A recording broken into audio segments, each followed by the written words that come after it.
ಈ ಜೀವ ನಿನಗಾಗಿ ಭಾಗ 7. ಕನ್ನಡಿ ಮುಂದೆ ನಿಂತು ಅಭಿಷೇಕ್ ಶೇವ್ ಮಾಡಿಕೊಳ್ಳುತ್ತಿದ್ದನು.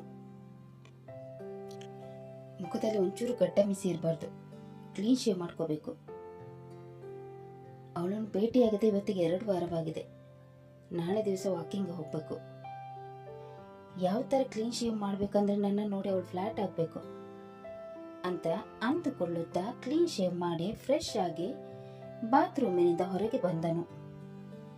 ರಿಷಿ ಯಾವುದೋ ಕೆಲಸದಲ್ಲಿ ಬ್ಯುಸಿಯಾಗಿದ್ದನು. ಅವನನ್ನು ನೋಡಿದ ಬೇ, ರಿಷಿ, ಏನ್ ನಿನ್ನ ಅವತಾರ? ಯಾಕೆ ಗಡ್ಡ ಮೀಸಿ ಬಿಟ್ಟಿದ್ಯಾ? ಸುಮ್ಮನೆ ಗಡ್ಡ ಮೀಸಿ ಬಿಡ್ಬೇಕಂತ ಅನ್ನಿಸ್ತು, ಅದಕ್ಕೆ ಬಿಟ್ಟೆ. ನೀನು ಯಾವಾಗ್ಲೂ ಕ್ಲೀನ್ ಶೇವ್ ಮಾಡ್ಕೊಳ್ತಾ ಇದ್ದೆ ಅಲ್ವಾ, ಈಗೇನು ಗಡ್ಡ ಮೀಸಿ ಬಿಟ್ಟಿರೋದು? ನಿನ್ನನ್ನು ಈ ಅವತಾರದಲ್ಲಿ ನಾನು ಯಾವತ್ತೂ ನೋಡೇ ಇಲ್ಲ. ಯಾರನ್ನಾದ್ರೂ ಲವ್ ಮಾಡ್ತಾ ಇದೀಯಾ ಹೇಗೆ? ಏ ಲವ್ ಇಲ್ಲ, ಮಣ್ಣು ಇಲ್ಲ. ನನಗೆ ಗಡ್ಡ ಮೀಸಿ ಇಡ್ಬೇಕು ಅಂತ ಮನ್ಸಾಯ್ತು, ಅದಕ್ಕೆ ಶೇವ್ ಮಾಡಿದ, ಹಾಗೆ ಬಿಟ್ಟೆ. ನೀನ್ ಸುಳ್ಳು ಹೇಳ್ತಾ ಇಲ್ಲ ತಾನೆ? ಯಾವ್ದಾದ್ರೂ ಹುಡುಗಿ ಹೇಳಿದ್ಲ ಗಡ್ಡ ಮೀಸಿ ಬಿಟ್ಟರೆ ನೀನ್ ಚೆನ್ನಾಗಿ ಕಾಣ್ತೀಯ ಅಂತ? ಹಾಗೇನಾದ್ರೂ ಇದ್ರೆ ನನಗೂ ಹೇಳು. ನಿನ್ನ ಹೃದಯ ಕದ್ದ ಹೊಡೆದು ಯಾರು ಅಂತ ನಾನು ಕೂಡ ನೋಡ್ತೀನಿ. ಆ ಥರ ಏನೂ ಇಲ್ಲ ಮಾರಯ್ಯ. ಯಾವ ಹುಡುಗಿನೂ ಇಲ್ಲ, ಯಾವ ಲವ್ವೂ ಇಲ್ಲ. ನನ್ಗೆ ಯಾಕೋ ಇದೇ ಗೆಟಪ್ ಇಷ್ಟ ಆಯ್ತು. ಇನ್ಮೇಲಿಂದ ನಾನು ಹೀಗೆ ಇರ್ತೀನಿ, ಕ್ಲೀನ್ ಶೇವ್ ಮಾಡ್ಕೊಳ್ಳಲ್ಲ. ಯಾಕೋ ಏನೋ ಮಿಸ್ ಹೊಡಿತಾ ಇದೆ. ನಿನ್ನ ನಂಬಕ್ಕೆ ನನಗೆ ಕಷ್ಟ ಆಗ್ತಾ ಇದೆ. ಯಾವತ್ತು ಗಡ್ಡ ಬೀಸಿ ಬಿಡದವನು ಈಗ ಬಿಡ್ತಾ ಇದೆಯಾ ಅಂದ್ರೆ ಸಮಥಿಂಗ್ ಈಸ್ ಫಿಶಿ. ಏನೂ ಸರಿ ಇಲ್ಲ ಅಂತ ಅನ್ನಿಸ್ತಾ ಇದೆ. ಅಯ್ಯೋ ಮಾರಯ್ಯ, ನಿನ್ನ ಕಾಲು ಹಿಡಿತೀನಿ. ನನ್ನನ್ನು ಗೋಳು ಹೊಯ್ಕೊಳ್ಳೋದನ್ನು ಬಿಟ್ಬಿಡು. ಹಾಗೇನಾದ್ರೂ ನನಗೆ ಹುಡುಗಿ ಇಷ್ಟ ಆದರೆ ಮೊದಲು ನಿನಗೇನೆ ಬಂದು ಹೇಳ್ತೀನಿ, ಆಯ್ತಾ? ನಿನಗೆ ಹುಡುಗಿ ಓಕೆ ಆಗೋವರೆಗೆ ನಾನು ಯಾವ ಹುಡುಗಿಯನ್ನು ಕೂಡ ಇಷ್ಟಪಡಲ್ಲ, ಗೊತ್ತಾಯ್ತಾ?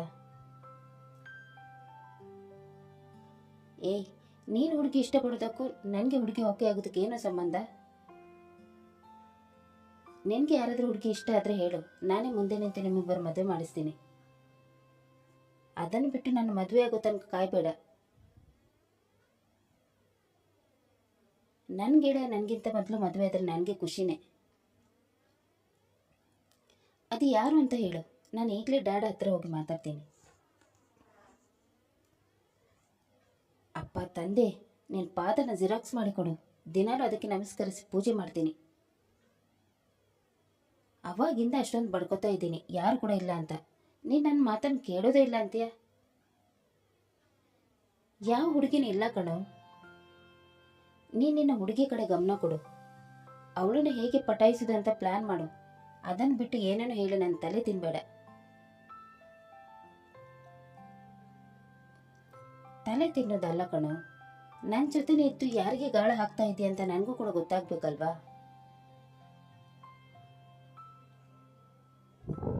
ನಿನ್ನ ಹತ್ರ ಮಾತಾಡೋದು ಒಂದೇ, ಸುಮ್ಮನೆ ಇರೋದು ಒಂದೇ ಅಂತ ಹೇಳಿ ರಿಷಿ ತನ್ನ ಕೆಲಸದಲ್ಲಿ ತೊಡಗಿದನು. ಅಭಿ ಅವನನ್ನು ಗೋಳು ಹೊಯ್ಕೊಂಡು ನಗುತ್ತಾ ಐಶ್ವರ್ಯಳನ್ನು ಹೇಗೆ ಪಟಾಯಿಸುವುದು ಅಂತ ಯೋಚನೆ ಮಾಡತೊಡಗಿದನು. ಇತ್ತ ಆಫೀಸಿಗೆ ಹೋಗಲು ರೆಡಿಯಾಗುತ್ತಿದ್ದ ಅನ್ಮೋಲನನ್ನು ನೋಡಿ ಅವನ ತಾಯಿ ಚಂದ್ರಕಲಾರವರು ತುಂಬಾನೇ ಖುಷಿ ಪಡತೊಡಗಿದರು. ಈ ಸೂಟಲ್ಲಿ ನೀನು ಎಷ್ಟು ಚೆನ್ನಾಗಿ ಕಾಣ್ತಾ ಇದೆಯಾ ಗೊತ್ತಾ? ಥರ್ಡ್ ಕಂಪ್ನಿ ಬಾಸ್ ತರನೇ ಕಾಣ್ತಾ ಇದೆಯಾ. ಬರೀ ಕಂಪ್ನಿ ಬಾಸ್ ತರನೇ ಕಾಣೋದಾಯ್ತು ಮಾಮ್, ನಾನು ಯಾವಾಗ ಕಂಪ್ನಿ ಬಾಸ್ ಆಗ್ತೀನಿ?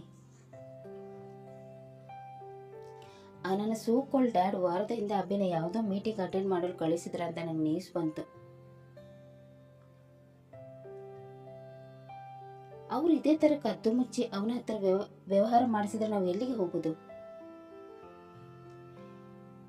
ನಾಳೆ ದಿವಸ ನಮಗೆ ಗೊತ್ತಿಲ್ಲದ ಹಾಗೆ ಇಡೀ ಕಂಪ್ನಿನ ಅವನ ಹೆಸರಿಗೆ ಮಾಡಿದ್ರೆ ನಾವು ಕೈಯಲ್ಲಿ ತಟ್ಟೆ ಹಿಡಿದು ಭಿಕ್ಷೆ ಬಿಡ್ಬೇಕಾಗುತ್ತೆ.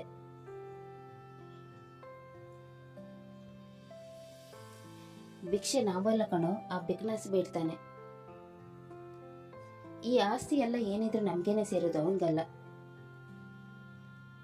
ಇದಕ್ಕೋಸ್ಕರ ನಾನು ಎಷ್ಟೊಂದು ಕಷ್ಟಪಟ್ಟಿದ್ದೇನೆ ಅಂತ ನಿನ್ಗೆ ಗೊತ್ತಾ? ಅವನ ತಾಯಿಯನ್ನೇ ನನ್ನ ದಾರಿಯಿಂದ ಸರಿಸಿದವಳಿಗೆ ಇವನು ಯಾವ ಲೆಕ್ಕ? ಏನು ಹೇಳ್ತಾ ಇದ್ದೀರ ಮಾವ್? ಏನ್ ನಿಮ್ಮ ಮಾತಿನ ಅರ್ಥ? ಅವನು ಆ ರೀತಿ ಹೇಳಿದಾಗ ಚಂದ್ರಕಲಾರವರು ವರ್ಷಗಳ ಹಿಂದೆ ನಡೆದ ಘಟನೆಯನ್ನು ಅವನಿಗೆ ವಿವರಿಸತೊಡಗಿದರು. ನಿನ್ನ ಅಪ್ಪ ಒಬ್ಬ ಅನಾಥ. ಅವ್ರಿಗೆ ಹಿಂದೆ ಮುಂದೆ ಯಾರೂ ಇರಲಿಲ್ಲ. ಅನಾಥಾಶ್ರಮದಲ್ಲಿ ಬೆಳೆದವರು. ಈಗ ನಿನ್ನ ಸೋಕೋಲ್ಡ್ ಡ್ಯಾಡಿ ಧನರಾಜ್ ಇದ್ದಾರಲ್ವಾ, ಅವರು ಆಗಿನ ಕಾಲದ ಕೋಟ್ಯಾಧಿಪತಿ. ಅವ್ರ ತಾಯಿಯ ಬರ್ತ್ಡೇ ಆಚರಿಸಕ್ಕಂತ ನಿನ್ನ ತಂದೆ ಇದ್ದ ಆಶ್ರಮಕ್ಕೆ ಹೋಗಿದ್ರಂತೆ. ಆಗಲೇ ಅವರಿಬ್ಬರಿಗೆ ಸ್ನೇಹ ಆಗಿದ್ದು. ನಿನ್ನ ಅಪ್ಪನ ಒಳ್ಳೆತನ ನೋಡಿ ಅವರಿಗೆ ತಮ್ಮದೇ ಆಫೀಸ್ನಲ್ಲಿ ಕೆಲಸ ಕೂಡ ಕೊಟ್ಟಿದ್ರು. ಇಬ್ಬರ ಬಾಂಧವ್ಯ ತುಂಬಾನೇ ಚೆನ್ನಾಗಿತ್ತು. ಧನರಾಜ್ಗೆ ನಿನ್ನ ಅಪ್ಪ ಅಂದ್ರೆ ಪ್ರಾಣ. ಅವರಿಗೋಸ್ಕರ ಏನು ಬೇಕಾದರೂ ಮಾಡ್ತಾ ಇದ್ರು.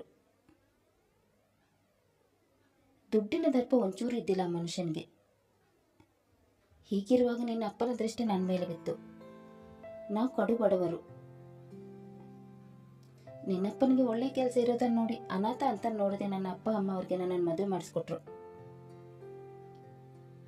ತೀರಾ ಬಡತನದಲ್ಲಿ ಬೆಳೆದವಳಿಗೆ ಇವ್ರ ದುಡ್ಡು ನೋಡಿ ಇವ್ರ ಜೊತೆ ಸಂಸಾರ ಮಾಡಲು ಶುರು ಮಾಡಿದೆ. ಒಂದಿನ ಧನರಾಜ್ ಮತ್ತು ಅವನ ಹೆಂಡತಿ ನಮ್ಮನ್ನು ಊಟಕ್ಕೆ ಅವ್ರ ಮನೆಗೆ ಕರೆದ್ರು. ಆಗ ನಾನು 3 ತಿಂಗಳ ಗರ್ಭಿಣಿಯಾಗಿದ್ದೆ. ಧನರಾಜ್ಗೆ ಆಗ್ಲೇ 1 ವರ್ಷದ ಮಗ ಇದ್ದ. ಅವನೇ ಅಭಿ. ಅವ್ರ ಮನೆಗೆ ಕಾಲಿಡುತ್ತಿದ್ದಂತೆ ನನಗೆ ಒಂಥರ ಮೈ ಜುಮ್ ಅಂತ ಅನಿಸ್ಬಿಡ್ತು. ಅರಮನೆ ಅಂತಿರೋ ಮನೆ, ಕೈಗೊಬ್ರು ಕಾಲಿಗೊಬ್ರು ಆಳುಗಳು, ಧನರಾಜ್ ಹೆಂಡತಿ ಮೈ ಮೇಲಿರೋ ಒಡವೆ, ಇವೆಲ್ಲವೂ ನನ್ನ ಕಣ್ಣು ಕುಗ್ತಾ ಇತ್ತು. ಅವರು ಅನುಭವಿಸ್ತಿದ್ದ ಆಸ್ತಿ ಐಶ್ವರ್ಯ ನೋಡಿ ನನಗೆ ಹುಚ್ಚು ಹಿಡಿಯುವ ಹಾಗೆ ಆಗ್ತಾ ಇತ್ತು. ಧನರಾಜ್ ಹೆಂಡತಿ ಅಂಬಿಗಳನ್ನು ನೋಡಿದಾಗಲೆಲ್ಲ ನನಗೆ ಹೊಟ್ಟೆ ಉರಿತಾ ಇತ್ತು. ಅವಳು ಹಾಕ್ತಾ ಇದ್ದ ಒಡವೆಗಳೆಲ್ಲ ನಂದಾಗಬಾರ್ದು ಅಂತ ಅನ್ನಿಸ್ತಾ ಇತ್ತು. ಆವತ್ತು ಅವ್ರ ಮನೆಯಿಂದ ವಾಪಸ್ಸು ಬಂದವಳಿಗೆ ಯಾಕೋ ಮನಸ್ಸೇ ಸರಿ ಇರಲಿಲ್ಲ. ನಿನ್ನ ಅಪ್ಪನ ನೋಡಿದ್ರೆ ಅಸಹ್ಯ ಆಗ್ತಾ ಇತ್ತು. ದುಡ್ಡಿಲ್ಲದವನನ್ನು ಮದುವೆ ಆದ ಅಂತ ಕೊರಗತೊಡಗಿದೆ. ನನಗೂ ದುಡ್ಡು ಬೇಕು, ಆಸ್ತಿ ಬೇಕು ಅಂತ ಆಸೆ ಪಡತೊಡಗಿದೆ. ಅದಕ್ಕೋಸ್ಕರ ಅಂಬಿಕಾಳ ಸ್ನೇಹ ಬೆಳೆಸಿದೆ. ಏನಾದರೂ ಒಂದು ನೆಪ ಹೇಳ್ಕೊಂಡು ಅವ್ರ ಮನೆಗೆ ಹೋಗ್ತಾ ಇದ್ದೆ. ಬೇಕು ಬೇಕಂತಲೇ ಧನರಾಜ್ ಮುಂದೆ ಹೋಗ್ತಾ ಇದ್ದೆ. ಆದರೆ ಅವನ್ನ ನಾನು ಕಣ್ಣೆತ್ತಿ ಕೂಡ ನೋಡ್ತಾ ಇರಲಿಲ್ಲ. ಆದರೆ ಅಂಬಿಕಾಳಿಗೆ ನಾನು ಅಂದರೆ ಇಷ್ಟ ಆಗ್ತಾ ಇತ್ತು. ಅಭಿಷೇಕ್ ನಾನು ನೋಡಿದಾಗಲೆಲ್ಲ ನಾನು ನನ್ನ ಹೊಟ್ಟೆನ ಸವರುತ್ತಾ ನನ್ನ ಮಗುವಿಗೆ ಸಾಂತ್ವನ ಮಾಡ್ತಾ ಇದ್ದೆ. ಆಗ ನನ್ನ ಹೊಟ್ಟೆಲಿ ರಿಷಿ ಇದ್ದ. ಅಭಿಷೇಕ್ ಅನುಭವಿಸ್ತಿರೋ ಐಷಾರಾಮಿ ಜೀವನ ನಿನಗೂ ಕೂಡ ಸಿಗುತ್ತೆ ಅಂತ ರಿಷಿ ಹೊಟ್ಟೆಯಲ್ಲಿದ್ದಾಗಲೇ ಅವನಿಗೆ ಹೇಳ್ತಾ ಇದ್ದೆ. ಅಂಬಿಕಾ ಹಾಕೊಡ್ತಾ ಇದ್ದ ಒಡವೆ ನಂದಾಗಬೇಕು ಅಂತ ನಾನು ಆಸೆ ಪಟ್ಟೆ. ಆವತ್ತಿನಿಂದ ಎಲ್ಲರೆದುರು ಒಳ್ಳೆ ಥರ ನಾಟಕ ಮಾಡಿದೆ. ಅವ್ರು ಹೋಗ್ತಾ ಇದ್ದ ಪ್ರತಿಯೊಂದು ಜಾಗಕ್ಕೂ ನಮ್ಮನ್ನು ಕರೆದುಕೊಂಡು ಹೋಗ್ತಾ ಇದ್ರು. ಈ ನಡುವೆ ರಿಷಿ ಹುಟ್ಟಿದ. ನಾನು ಅವರೆಲ್ಲರ ಎದುರು ಮೊಸಳೆ ಕಣ್ಣೀರು ಸುರಿಸಿ ರಿಷಿಯ ನಾಮಕರಣವನ್ನು ಅದ್ದೂರಿಯಾಗಿ ಮಾಡುವ ಹಾಗೆ ಮಾಡಿದೆ. ಅವರೆಲ್ಲರ ಎದುರು ನಾನು ಎಷ್ಟು ಒಳ್ಳೆಯ ಥರ ನಾಟಕ ಮಾಡಿದೆ ಅಂದರೆ ಅವರು ಕಣ್ಣು ಮುಚ್ಕೊಂಡು ನನ್ನನ್ನು ನಂಬ್ತಾ ಇದ್ರು. ನನ್ನಷ್ಟು ಒಳ್ಳೆಯವಳು ಯಾರೂ ಇಲ್ಲ ಅನ್ನೋ ಥರ ವರ್ತಿಸ್ತಾ ಇದ್ರು. ಮತ್ತೆ 2 ವರ್ಷದ ನಂತರ ನೀನು ಹುಟ್ಟಿದೆ. ಆಗ ನನಗೆ ದುಡ್ಡಿನ ಮೇಲೆ ಇನ್ನಷ್ಟು ವ್ಯಾಮೋಹ ಹೆಚ್ಚಾಗ್ತೊಡಿತ್ತು. ಅಂಬಿಕಳನ್ನು ನೋಡಿದಾಗಲೆಲ್ಲ ಅವಳು ವಸ್ತುವಿನ ಮೇಲೆ ಆಸೆ ಆಗ್ತಾ ಇತ್ತು. ಅವಳ ಹತ್ತಿರ ಇರೋದೆಲ್ಲ ನನ್ನ ಪಾಲಾಗಬೇಕು ಅಂತ ದುರಾಲೋಚನೆ ಶುರುವಾಯಿತು. ಹೇಗಾದರೂ ಮಾಡಿ ಅವಳು ನನ್ನ ದಾರಿಯಿಂದ ಸರಿಸ್ಬಿಟ್ರೆ ಈ ಆಸ್ತಿ ಎಲ್ಲ ನನ್ನದಾಗುತ್ತೆ. ನಾನು ಧನರಾಜ್ ನನ್ನ ಮದುವೆ ಆಗ್ಬೋದು. ಆಗ ಆಸ್ತಿ ಸಂಪತ್ತು ಎಲ್ಲ ನನ್ನ ಹಾಗೂ ನನ್ನ ಮಕ್ಕಳ ಹೆಸರಿಗೆ ಆಗುತ್ತೆ. ಆಮೇಲೆ ಈ ಅಭಿಯನ್ನು ಎಲ್ಲಿಗಾದರೂ ಸಾಗಿಸಿದ್ರಾಯ್ತು. ಇವಳು ಇರೋ ತನಕ ಧನರಾಜ್ ನನ್ನ ಕಡೆ ನೋಡಲ್ಲ. ಇವಳನ್ನೇ ಮುಗಿಸ್ಬಿಟ್ರೆ ಧನರಾಜ್ ಕೂಡ ನನ್ನವನೇ, ಈ ಆಸ್ತಿ ಕೂಡ ನನ್ನದೇ ಆಗುತ್ತೆ. ನನ್ನ ಗಂಡ ಇರೋ ತನಕ ನಾನು ಧನರಾಜ್ ನನ್ನ ಮದುವೆ ಆಗೋಕ್ಕಾಗಲ್ಲ. ಎಂತೂ ಅವನೊಬ್ಬ ದಂಡ್ಪಿಂಡ. ಅವನು ಈ ಜನ್ಮದಲ್ಲಿ ಶ್ರೀಮಂತ ಆಗೋಕ್ಕೆ ಆಗಲ್ಲ. ಹಾಗಾಗಿ ಅವನನ್ನು ಕೂಡ ಅಂಬಿಕಾಳ ಜೊತೆ ಪರಲೋಕಕ್ಕೆ ಕಳಿಸ್ಬೇಕು. ಸತ್ ಮೇಲೆ ಇಬ್ಬರು ಅಲ್ಲಿ ಒಟ್ಟಿಗೆ ಸಂಸಾರ ಮಾಡಲಿ. ಬಡವರಾಗಿ ಹುಟ್ಟಿ ಬಡವರಾಗಿ ಸಾಯಬಾರ್ದು. ಅದಕ್ಕೋಸ್ಕರ ಇವರಿಬ್ಬರನ್ನು ಸಾಯಿಸಬೇಕು. ಇವರಿಬ್ಬರು ಸತ್ರ ನಾನು ಐಷಾರಾಮಿ ಜೀವನ ನಡೆಸ್ಬೋದು. ಇವರಿಬ್ಬರನ್ನು ಹೇಗೆ ಸಾಯಿಸೋದು? ಯಾರಿಗೆ ಕೂಡ ಡೌಟ್ ಬರಬಾರ್ದು, ಆ ರೀತಿ ಸಾಯಿಸಬೇಕು. ಇವರಿಬ್ಬರನ್ನು ಸಾಯಿಸಲು ನಾನು ಯಾರೇ ಹೆಲ್ಪ್ ತಗೊಳ್ಳಿ? ಯಾರ್ಯಾರು ಯಾಕೆ ಬೇಕು? ದುಡ್ಡಿನ ಪಿಶಾಚಿ ನನ್ನ ಅಪ್ಪನೇ ಇದ್ದಾರಲ್ವಾ, ಅವ್ರ ಹತ್ರ ಹೋಗಿ ಮಾತಾಡ್ತೀನಿ ಅಂತ ಅಂದುಕೊಂಡ ನಾನು ನನ್ನ ಅಪ್ಪನ ಹತ್ತಿರ ಹೋಗಿ ಈ ವಿಷಯವನ್ನು ಪ್ರಸ್ತಾಪಿಸಿದೆ. ಅಪ್ಪ, ನನಗೆ ನಿಮ್ಮ ಹತ್ರ ಒಂದು ಸಹಾಯ ಬೇಕು. ದುಡ್ಡಿನ ವಿಷಯ ಆದರೆ ನನ್ನ ಹತ್ರ ಕೇಳಲೇಬೇಡ. ನನ್ನ ಹತ್ರ ದುಡ್ಡು ಒಂದು ಪೈಸೆ ಕೂಡ ಇಲ್ಲ. ಪೈಸೆ ಇಲ್ಲ ಅಂದ್ರೆ ಏನಾಯ್ತಪ್ಪ, ನಿಮ್ಗೆ ಕೈ ತುಂಬ ದುಡ್ಡು ನಾನು ಕೊಡ್ತೀನಿ. ನನ್ನ ಜೊತೆ ಸೇರಿ ನಾನು ಮಾಡೋ ಕೆಲಸಕ್ಕೆ ಕೈ ಜೋಡಿಸ್ಬೇಕು.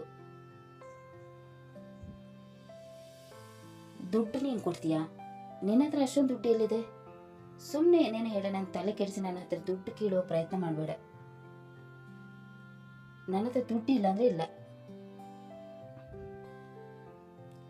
ಅಪ್ಪ, ಸ್ವಲ್ಪ ನನ್ನ ಮಾತು ಕೇಳಿ, ಆಮೇಲೆ ಏನು ಬೇಕಾದ್ರೂ ಮಾಡ್ಕೊಳ್ಳಿ. ಸರಿ, ಅದೇನಂತ ಬೇಗ ಹೇಳು, ನನ್ನ ಕೆಲಸ ಇದೆ. ಅಪ್ಪ, ನಾನು ನನ್ನ ಗಂಡನನ್ನು ಸಾಯಿಸ್ಬೇಕಂತ ಅಂದ್ಕೊಂಡಿದ್ದೇನೆ. ಅದಕ್ಕೆ ನಿಮ್ಗೆ ಸಪೋರ್ಟ್ ಬೇಕು. ನಿಂಗೆ ತಲೆ ಕೆಟ್ಟಿದೆಯಾ? ಅವನನ್ನು ಸಾಯಿಸಿ ನೀನೇನು ಮಣ್ಣು ತಿಂತೀಯಾ? ನಾನಂತೂ ನೀನನ್ನು ಮನೆಗೆ ಸೇರಿಸ್ಕೊಳ್ಳಲ್ಲ. ಅಯ್ಯೋ ಅಪ್ಪ, ನನ್ನ ಮಾತು ಪೂರ್ತಿಯಾಗಿ ಕೇಳಿ. ನನ್ನ ಗಂಡನನ್ನು ಮಾತ್ರ ಸಾಯಿಸೋದಲ್ಲ, ಅವನು ಕೆಲಸ ಮಾಡ್ತಾ ಇದ್ದಾನಲ್ವಾ, ಅಲ್ಲಿಯ ಮಾಲೀಕನ ಹೆಂಡತಿಯನ್ನು ಕೂಡ ಸಾಯಿಸಬೇಕು. ಅವರಿಬ್ಬರನ್ನು ಸಾಯಿಸಿದ್ರೆ ನಿನ್ಗೆ ಏನು ಲಾಭ ಸಿಗುತ್ತೆ? ನಿನ್ನ ಜೊತೆ ಸೇರಿ ನಾನು ಕೂಡ ಕಮ್ಮಿಯಿಂದ ಹೋಗ್ಬೇಕಾಗತ್ತೆ. ನಾನು ನಿನ್ನ ಜೊತೆ ಸೇರಲ್ಲ ಬಿಡು. ಅಪ್ಪ, ಅವರಿಬ್ಬರು ಸತ್ರ ನಾನು ಆ ಮನೆಯ ಯಜಮಾನಿ ಆಗ್ಬೋದು. ಆಗ ದುಡ್ಡಿನ ಕಂತೆ ನಿಮ್ಮ ಕೈ ಸೇರುತ್ತೆ. ನಾನು ಆ ಥರ ಹೇಳಿದ್ದನ್ನು ಕೇಳಿ ನನ್ನ ಅಪ್ಪನ ಕಿವಿ ನೆಟ್ಟಗಾಯ್ತು. ನೀನು ನಿಜವಾಗ್ಲೂ ಆ ಮನೆ ಯಜಮಾನಿ ಆಗ್ತೀಯಾ? ನೀವು ಸಪೋರ್ಟ್ ಮಾಡಿದ್ರೆ ನಾನು ನಿಜವಾಗ್ಲೂ ಆ ಮನೆ ಯಜಮಾನಿ ಆಗ್ತೀನಿ. ದುಡ್ಡು ಸಿಗುತ್ತೆ ಅಂದರೆ ನಾನು ಏನು ಬೇಕಾದ್ರೂ ಮಾಡ್ತೀನಿ. ಏನು ಮಾಡಬೇಕು ಹೇಳು? ಇನ್ನೂ ಯೋಚನೆ ಮಾಡಿಲ್ಲಪ್ಪ. ಏನಾದರೂ ಯೋಚನೆ ಮಾಡಬೇಕು. ನಿಮ್ಮ ಹತ್ರ ಏನಾದರೂ ಯೋಚನೆ ಇದ್ರೆ ಹೇಳಿ. ಕೊಲೆ ಮಾಡೋದಷ್ಟು ಸುಲಭ ಅಲ್ಲ. ನನಗೆ ಒಂದಿನ ಸಮಯ ಕೊಡು, ನಾನು ಯೋಚನೆ ಮಾಡಿ ನಿನಗೆ ನಾಳೆ ತಿಳಿಸ್ತೀನಿ. ಆಯಿತು ಅಪ್ಪ. ಅಪ್ಪ ಯೋಚನೆ ಮಾಡಿ ನನಗೆ ತಿಳಿಸುವರಿದ್ರು. ಕತೆ ಮುಂದುವರಿಯಿತು. ಚಂದ್ರಕಲಾರವರು ತನ್ನ ತಂದೆಯ ಜೊತೆ ಸೇರಿ ತನ್ನ ಗಂಡ ಮತ್ತು ಅಂಬಿಕಾರವರನ್ನು ಸಾಯಿಸಲು ಯಾವ ರೀತಿಯ ಪ್ಲಾನ್ ಮಾಡುತ್ತಾರೆ ಅನ್ನೋದನ್ನು ತಿಳಿಯಲು ಮುಂದಿನ ಸಂಚಿಕೆಯಾಗಿ ಕಾಯೋಣ. ಅಲ್ಲಿ ತನಕ ಈ ಕತೆ ನಿಮಗೆ ಇಷ್ಟವಾದಲ್ಲಿ ಲೈಕ್ ಮಾಡಿ, ಶೇರ್ ಮಾಡಿ ಮತ್ತು ಸಬ್ಸ್ಕ್ರೈಬ್ ಮಾಡೋದನ್ನು ಮಾತ್ರ ಮರಿಬೇಡಿ. ಹಾಗೆ ಕತೆ ಹೇಗಿದೆ ಅಂತ ಕಮೆಂಟ್ ಬಾಕ್ಸಲ್ಲಿ ತಿಳಿಸಿ. ಧನ್ಯವಾದಗಳು.